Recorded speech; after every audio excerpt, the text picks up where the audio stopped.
Hello everyone and welcome in the Dying Light the Beast game. In today's tutorial I'm gonna show you how to deactivate or activate the compass, so stay with me and enjoy watching.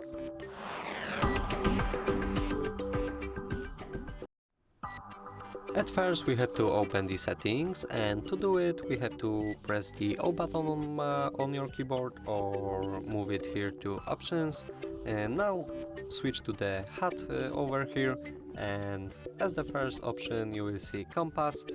You can switch it on or off, depends on your preferences.